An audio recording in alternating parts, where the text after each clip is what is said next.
I sell beef protein chips to athletes and outdoor enthusiasts. We do about $1 million in revenue. We want to be at 12. Want to be doing about $1 million a month. Up until this point, we've been severely what I've identified as supply constrained. We've been in the supply chain purgatory for a while. And I say a while, period of like 6 to 9 months, trying to find a manufacturer that's going to make our stuff work, because we decommoditized away from jerky, didn't want a price race to the bottom. Changing their lineup a little bit dissuaded so many of them. So we finally found one, and we're working through that right now. Okay. So what else is distracting you? The approach, now that we've unlocked the volume, this new manufacturer can do about 20,000 units a month, which will get us to about 280,000 a month in revenue. Okay. At that point, he has a proprietary machine that can spit out a tray of our product every 12 seconds. Okay.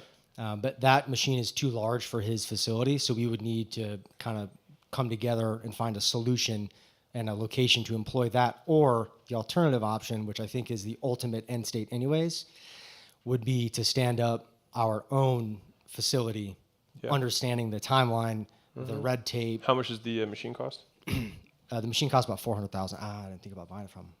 What was that? I didn't think about buying it from him. Yeah, and you could buy it used. Okay, so, well, basically, how big are your dreams for this business? I mean, large. Well, you want to get to 12, but do you want to do beyond that? Do you want this to be a big brand? Yeah, absolutely. Yeah. Well, if you want it to be a big brand, then owning the manufacturing for something that is novel or different is probably a good idea. The issue is obviously cash flow, is that you're super constrained right now, I'm guessing. So a couple things. If I were to, like, one, there's probably a renegotiation of terms if I absolutely could to just increase my payment. So, like, can I be net 30? Can I be net 60, et cetera? That'd be the first thing I would look at. We had a company that I was looking at investing in. Just taking term, like, we just really hardcore negotiated, went from net 0 to net 90. Wow. And then the company went from $2 million a year to $5 million a month in 18 months. Not a promise or a guarantee, just saying. The second thing, okay, so one is cash flow from a terms basis. The next one is, what's your influencer game?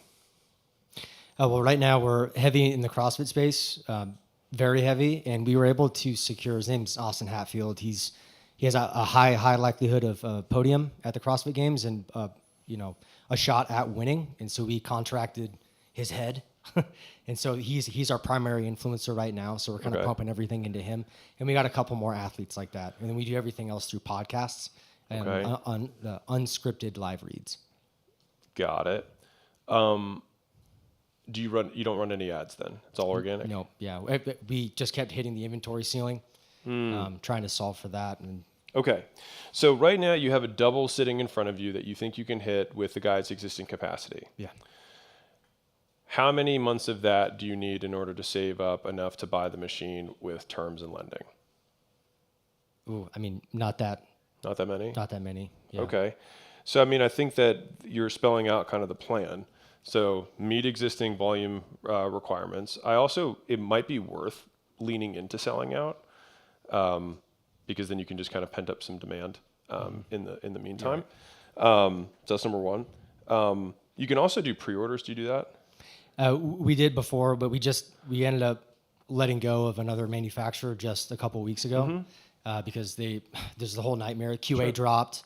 Everything wasn't on time. So we were technically sold out, for this last month, and we got the team together, we just kind of flew by the seat of our pants and solved the problem. So we did the sold out play. And I'm sorry, I forget if that addressed your question there. But. You're good. I was just trying to pull cash forward. Okay, so we have our terms. I think you can use pre-orders as a mechanism. You have your existing volume that you think you can hit. These new volume caps that are twice as big. Cool. So the three of those things bring you cash flow forward. Then it's where are you based out of? San Diego, and the manufacturer is in LA. Interesting. Okay. Well, yeah. Ideally, you'd be central, so then you could get easier shipping everywhere. Our 3PL is in Georgia, so that doesn't. Okay. So yeah, then you can. I mean, I still just hate California's tough. But yeah, you could basically open up the facility there. I'd still hate that, but but you do live there. Right. Originally from Montana, so that's probably a more appetizing location. But if we, Much more appetizing. it sounds like if we, scale into this guy's volume, we're able to acquire the machine from him. Then we Or can, just from whoever makes the machine. right. It was proprietary. He assembled a bunch of things together. At least he said so. Yeah. And then grab the new facility that we would own, and then inject that machine to. Yeah, it'd be interesting. Like, the machine is a big question mark for me. Like, I would call up a couple of really good machine guys and say that this is my partner of marketing, and roll in and check the machine out and be like, all right, how proprietary is this? Yeah, he doesn't want me to see. Because we might find out it's like, a $75,000 machine that has, a $25,000 add-on that they're pretending is $400,000. A good friend of mine was in the machine business, murdered it. They were, they're doing $70 million a year selling machines. The average cost they'd sell machines for was like $400,000, cost them 17. Yeah. Wow. So like printed, destroyed. So I say this because, like, again, I mean, a smart machine builder prices off of value, which is if I replace your entire workforce, that cost you $2 million. For $400,000, it's a steal. And if it just happens to cost me $20,000 to build, Right. more for everybody, right? So I would really lean on that, because there's probably a big delta there, because the core of your business, if it really is this proprietary thing, that machine right now is the core defensibility that you have. So knowing everything about how that thing works is everything. Because if you're, again, like we have to take this to natural extreme. Let's say we hit that. Okay, then we have this machine, and then we build it out. It's like, well, we're going to need more machines. And that's the only thing that differentiates us from everybody else. Then it's like, that actually is a huge point of leverage for the business. And so getting as much intel as you possibly can on that, so that you can ultimately grow. Got it. Thank you. Yeah, you bet. If you're a business owner and you are not growing as fast as you'd like, I'd like to give you a free gift. So my team and I put together the $100 million scaling roadmap, which is basically 200 hours of us looking over all the portfolio companies we've had and what stages of growth they went through, and more importantly, where they got stuck and how they got past it.